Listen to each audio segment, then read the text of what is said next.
Friends, आज हम बात करेंगे कल्प वृक्ष के बारे में। तत्वम बीजम हटा क्षेत्र मौदासीन्यम जलम त्रिभी उन्मनि काल पलतिका सद्य एवं प्रवर्तते। तत्व एक बीज है, हट मिट्टी और वैराग्य जल। जब इन तीनों का संगम होता है तो कल्प वृक्ष यानी कि उन्मनी अवस्था, जिसे माइंडलेस स्टेट भी कहा जाता है, तुरंत ही अंकुरित हो जाता है। हृदय चक्र की बात हो और कल्प वृक्ष के बारे में ना बताया जाए तो यह अधूरा ज्ञान होगा।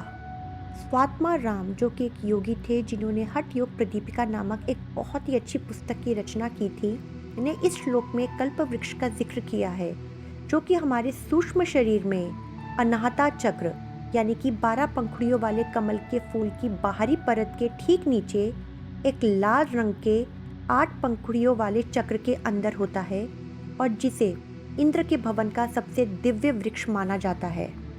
जब किसी व्यक्ति का अनाहता चक्र जागृत हो जाता है तो उसकी इच्छाएं पूरी हो जाती हैं, और ऐसा तब भी संभव होता है जब वो चक्र जिसमें कल्प वृक्ष होता है जागृत हो जाए।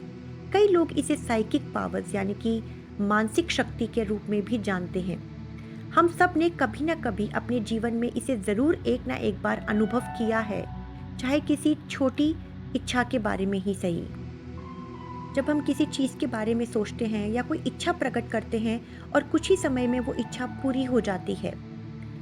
कई लोगों के पास इतनी अच्छी साइकिक पावर्स ये डेवलप हो जाती हैं, यानी कि उनका चक्र इतने अच्छे से जागृत हो जाता है कि वो अपनी इच्छाएं तुरंत ही पूरी कर पाते हैं। लेकिन कल्प वृक्ष में एक बहुत ही दिव्य विशेषता होती है कि ये सिर्फ हमें वही नहीं देता जो हम इसे चाहते हैं, बल्कि ये हमें मोक्ष की भी प्राप्ति कराता है। असल में ये सिर्फ एक वृक्ष नहीं है, बल्कि हमारी स्पिरिचुअल इवोल्यूशन का एक पर्टिकुलर स्टेट है। मतलब हमारी आध्यात्मिक विकास की एक वो अवस्था है जहाँ पर हमें मोक्ष की प्राप्ति हो जाती है। अनाहता चक्र के ठीक ऊपर एक अखंड ज्योति के रूप में एक कभी ना बुझने वाली लौ है, एक अग्नि है, जो हमारे अस्तित्व को, हमारे जीवात्मा के अस्तित्व को सिंबलाइज करती है। और हमारी कॉन्शियसनेस मतलब हमारी चेतना बिल्कुल अप्रभावित हो जाती है बाहरी दुनिया से, बाहरी दुनिया से। जब हम इस लेवल ऑफ कॉन्शियसनेस तक आ जाते हैं, चेतना के इस स्तर पर आ जाते हैं, तो वैराग्य खुद ब खुद आ जाता है और हमारा दिमाग एक संभाव की स्थिति में आ जाता है।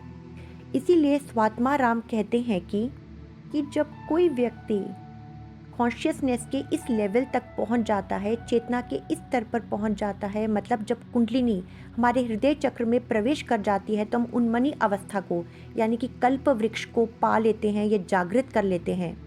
लेकिन ये अवस्था तक पहुंचने के लिए हमें बहुत ही प्रयत्न करने पड़ते हैं।